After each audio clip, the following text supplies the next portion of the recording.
delicious day here in the Let's Make Food from Food Kitchen. Fall is upon us, so it's soup season.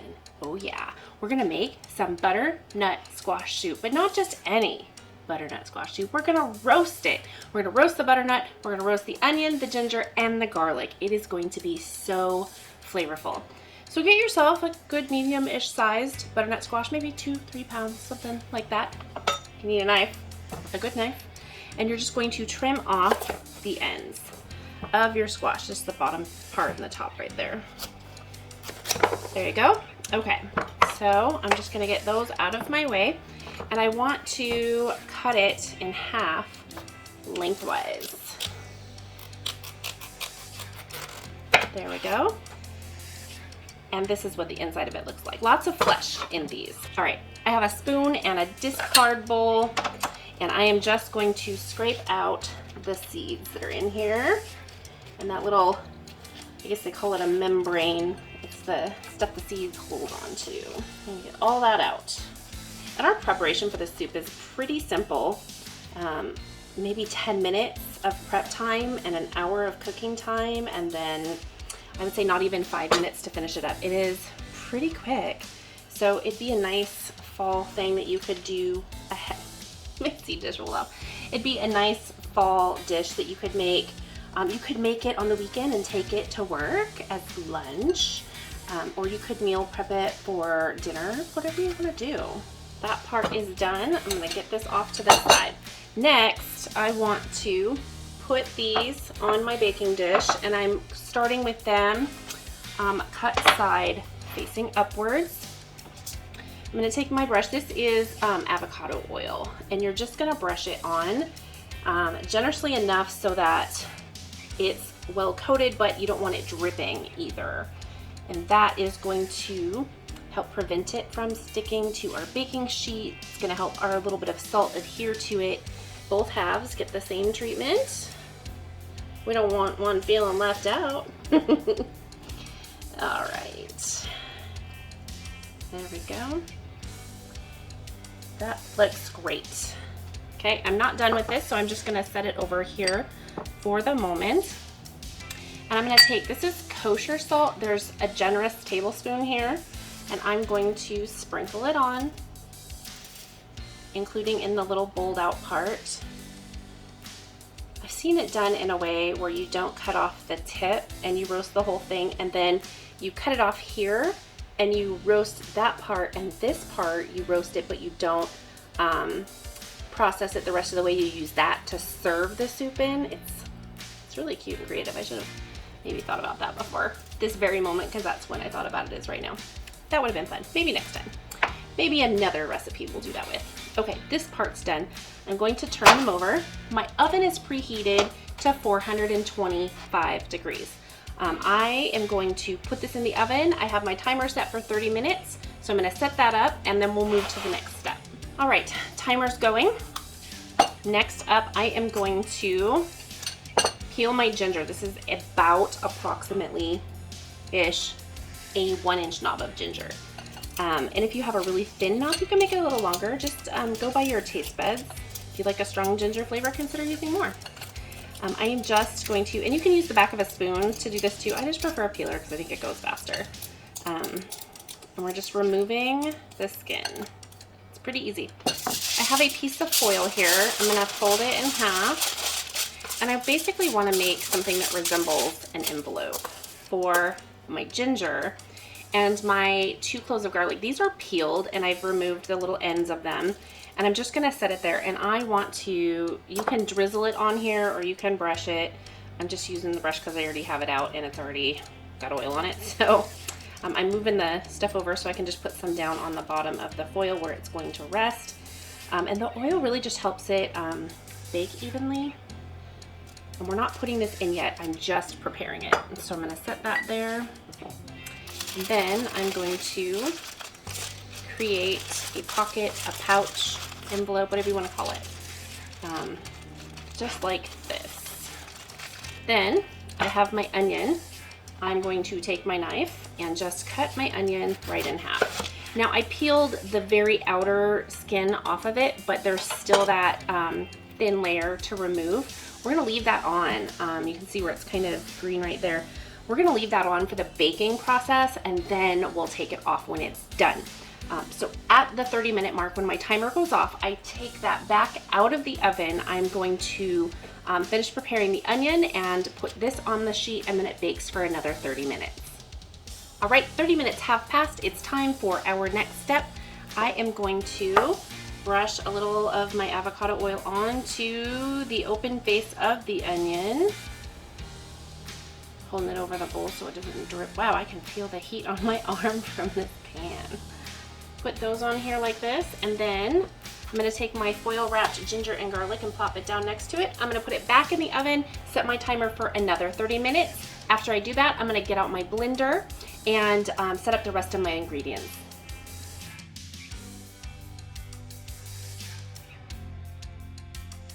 And we're back. So this finished for that last half hour, and then I took it out and let it sit for a full 10 minutes. It's still really, really warm to the touch. I'm just going to flip these over. There we go. Whew, warm. So the goal here is to get all the flesh away from the outer skin and into the blender. Let's get rid of that. You can do this in whatever stage you want. So the outer layer of the onion comes off. You might need to cut the little tip off if you didn't do that ahead of time, but I'm gonna go ahead and just work with my squash here. And you can use a smaller spoon if you're more comfortable with that. I'm gonna start with this and see what I get. One of the things about being in the kitchen, don't be afraid to make adjustments. If something's not working for you, change it. I'm just never gonna be one of those people who thinks that you have to do things a certain way for it to work out. There's also other seasonings that you could consider adding into this, depending on your taste preferences. You could do cloves. You could add cinnamon if you like cinnamon tasting things. I'm gonna keep mine pretty simple with the roasted ginger and the garlic. And because I've used fresh, it's gonna give it a little bit more flavor, in my opinion. It doesn't have to be perfect, but I try to get as much flesh off as I can. It'd be great if it just, ooh. That's what I have to say, it would be great if it would just peel off, and look at it peeling off. Some things just work out well. There, oh, look at that, it's just coming right out. It smells good. There's, I'm not a fan of all squashes. I like acorn squash and I like butternut squash. I've always found spaghetti squash to be kind of texturally weird for me. I know there's people that absolutely love it and they replace pastas with it, and they do it with zucchini too.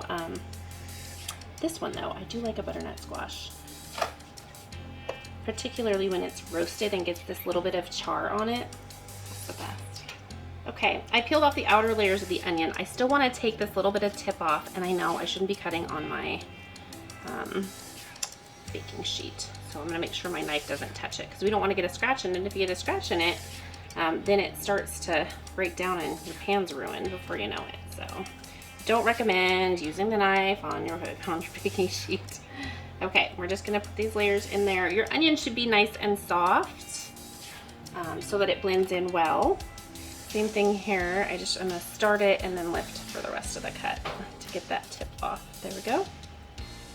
Yikes, that's hot. Gonna unroll my pouch with my ginger and my garlic in it. See how we did. Oh yeah, that's nice.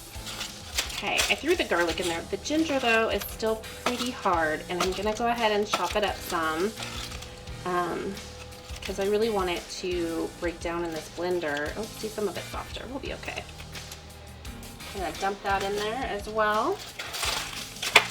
All right, I'm gonna put, this is the remaining salt of that generous tablespoon. I'm gonna put about half of it in here, and I'm gonna taste it. Do you remember I made vegetable stock, or are you new? Have you not gone back that far? It's okay if you didn't. I'm gonna put a link down below in the description to the veggie broth video. It's stock actually. And I'm going to put about 3 cups, maybe less. My blender might not hold as much. Okay, that's 2. I'm gonna stop right there. So that's 2.5 cups of my vegetable stock, and I have 1 ounce of this is freshly grated Parmesan cheese. So I'm gonna put that in there, get my lid on here, and then I'm gonna hold it down, and I am going to first stir it, and then I'm gonna hit liquefy.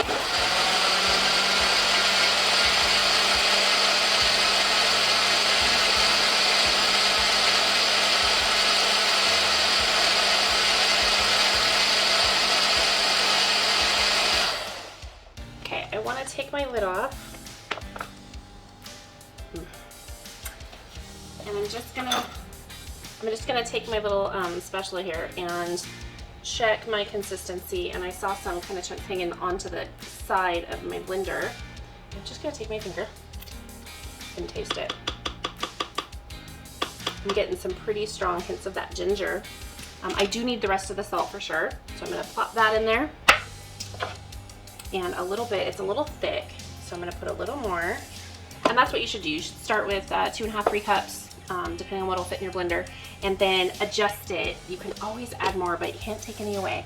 So adjust your thickness after you've done those few things.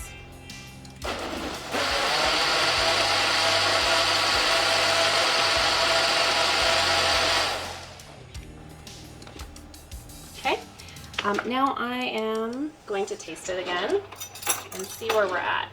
Ooh, I just got soup on my drawer.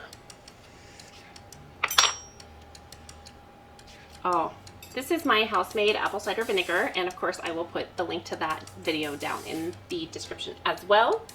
1 tablespoon is where I'm going to start with this. Apple cider vinegar is just one of those things that you can add if your soup needs a little bit of acidity. If it needs a little kick of something, apple cider vinegar is a great option. You can use lemon or lime as well, but I like apple cider vinegar. I'm gonna go ahead and just mix this real quick.